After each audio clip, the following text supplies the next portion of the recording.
Hello and welcome to lecture number 2 this week. In lecture number 1, we looked at various theories of education and distance education specifically.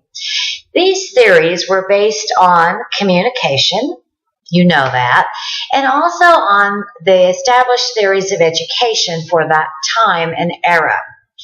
They wanted to know in those theories, how do they go about maximizing the learning for the distance education students? So one of those words that we looked at was autonomy.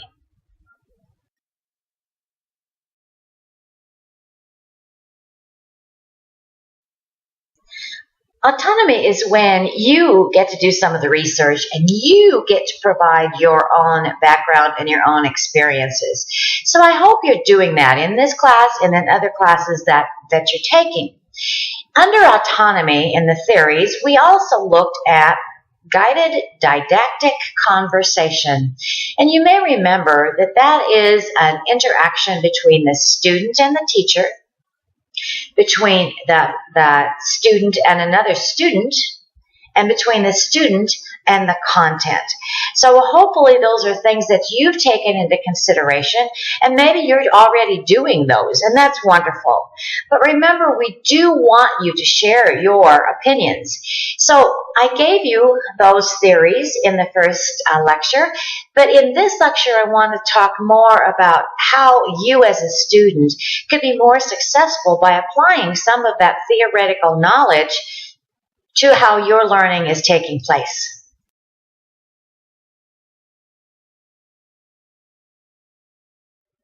Then we looked at the industrialization of teaching. So going back to that and thinking about what that was all about, let's look at how that might apply to what's happening in your world today. Think back about why you chose this college. Was there something that said to you, wow, that's really where I want to get my degree? Think about how many others in your class were recruited in the same way that you were. This theory looked at a division of labor. And if you look at industry, there certainly is a division of labor and how the job gets done. But I don't want that particular theory to make you think that distance education is like a giant factory, because it really is not. That theory did have some thoughts for how distance education is done today. If we look at that division of labor, we in distance education have the teacher, the student, and we might even add the instructional designer to that division of labor. Each one of them has a specific role to play to make the outcome happen, to help teach the student and to get them to their goal of graduation. Think about others who may play a role in that division of labor in education. What about the librarian? What about the administration? What about financial aid? Those people all have a role to play as well.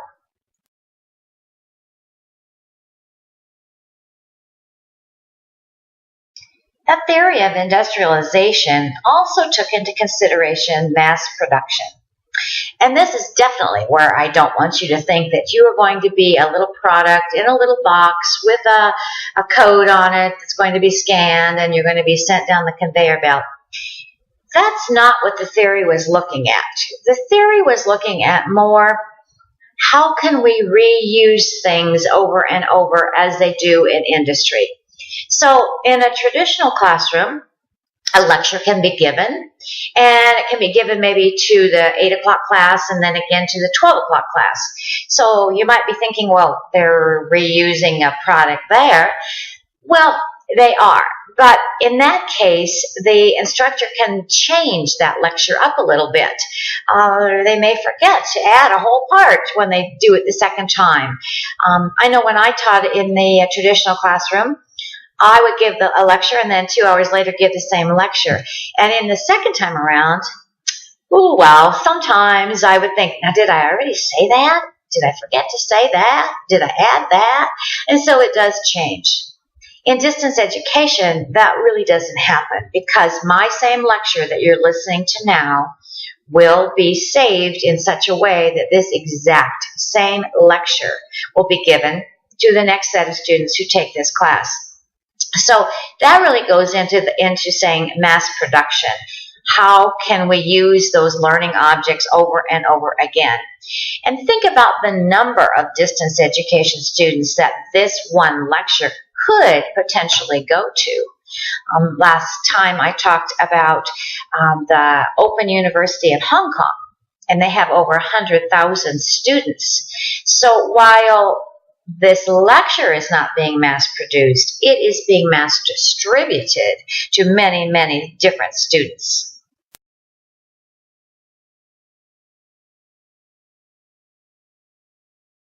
If we think about industry, we also have to think about mechanization. And mechanization is what allowed for more of a mass production. In the traditional classroom, we definitely use the copier, and those handouts are given out to everyone that's in the class, no matter how many sections there are. In distance education, the technology, this communication, this learning management system is that mechanization. That piece of technology allows this lecture and my handouts and anything else that I add to this class to be sent out at the exact proper time to all of the students who are in this class.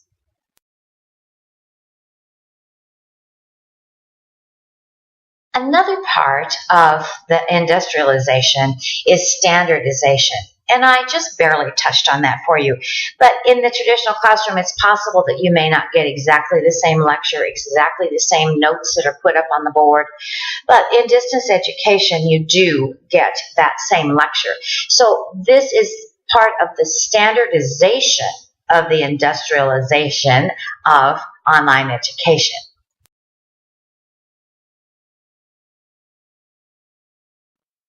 The centralization, the centralization of distance education also has two other terms that we need to look at because this is part of that theory. The industrialization of teaching takes into consideration centralization and concentration. So if we look at the economics of scale and the better return on investment, these are words that are spoken often when you look at industry. There's a large amount of capital that's expended in the very beginning.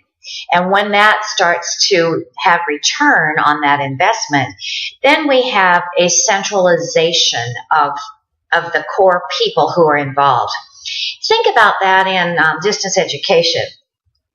Maybe there's only 2 or 3 faculty members who will teach a single class, where if you are doing it through traditional, you may have to have many, many more. If you look at the library, one centralized library in an online class can benefit and can help hundreds and hundreds of students, much different than in the traditional way of teaching. This theory, though, did not take into consideration accreditation. And this is where you can just sit back and take a sigh of relief because you're not the box going down the conveyor belt. There is consortiums of people who oversee distance education and make sure that you're not becoming that product going down the conveyor belt. The accreditation boards look at who are teaching the classes, what is the content of the classes, what are the learning outcomes, are those learning outcomes being met? So it's really the oversight for the quality of distance education.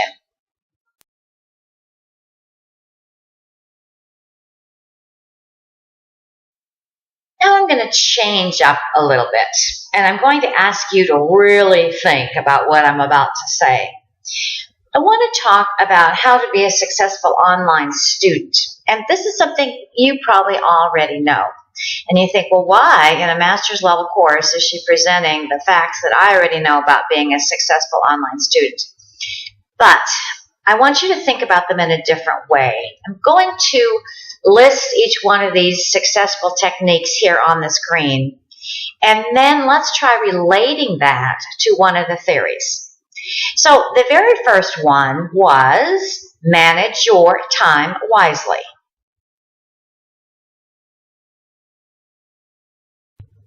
When you think about managing your time wisely, this has to go back to autonomy.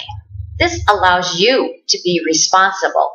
Remember, you're the one that had to make the decision to come to this class, to sign up for this degree program. It becomes now your responsibility and your way to look ahead at the future and say, what is it I need to get done today? What is it I need to get done tomorrow? Also, managing your time wisely does go back to that industrial model. You have to show up for work on time.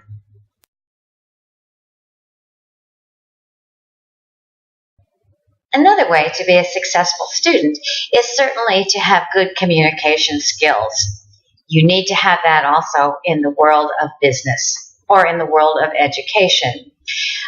This is really goes back to our theory about communication and interaction. You need to know how to use the technology so that you can create the words, share your opinions, share your background experiences with the class.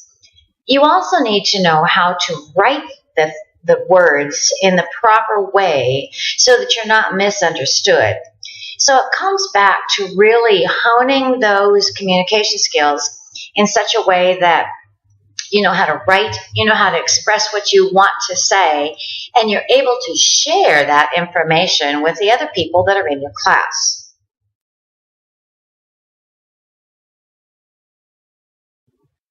Another way to be a successful student is certainly to be a team player. If you read many of the articles from Forbes or some of the other business magazines, even from school districts and principals in the education world, they are looking for people who can work together, that can be team players. And you need to be able to do that within your own classes as well. You need to interact, and we talked about interacting with the teacher, interacting with other students, and interacting with the content. So think about how that bridges between the industrial world and the world of distance education.